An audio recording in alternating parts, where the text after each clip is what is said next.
სოფლიო ჩემპიონატი დაიწყო ფეხბურთში და სწორედ აი ფეხბურთთან ახლოს მინდოდა მეტრიალა და სწორედ ამის საშუალებას გვაძლევს დღევანდელი სტუმარი და მოგზაური სანდრო ცნობილაძე.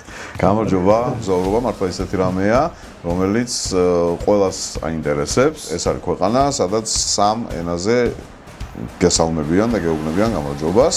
იმდენად მოწესრიგებულია, რომ აი ხანდახან ესეთ ბოროტი აზრი გაკრავს ხოლმე თავში, რომ რაღაცა ხوار აუღო. იმდენად მოწესრიგებულია. სპერკი, რომელიც შეიძლება შეგვდეს ქუჩაში წვრილი შავი ხალხური და პერანგით, საღამოს შეიძლება ნახო აი ამ underground კლუბში ხალხურზე იქნებდეს და უშუალოდ. არავინ არ თქვას, რომ აი ესენი რაღაცა ცივები არიან და ეს არა. ანუ ეს ადამიანები მოწოდებულები არიან იმისთვის, რომ თავის ქვეყანაში ჩამოსული ადამიანი მაქსიმალურად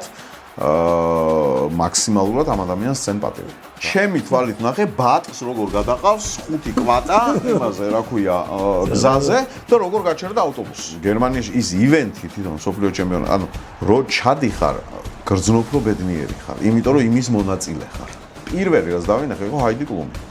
დიდი უზარმაზარი ბანერი ჰაიდი კლუმის, რომელიც გიცინის და სამი მასპინძელი ყავს ამ სოფლიო ჩემპიონატს, რა ხო? მექსიკა, კანადა და ამერიკის შეერთებული შტატები. რო გეკითხებიან სოფლიო ჩემპიონატს ადარდება, პასუხობ ამერიკაში, იმიტომ რომ ის არის მთავარი ამბავი. ხები, ეს ვერიფას და სანაკრებო ფეხბურთში ბრაზილია და საკლუბოში მადრიდის რეალი. არ გითხარით და მე არ მოხვიდოდი სტუმრად.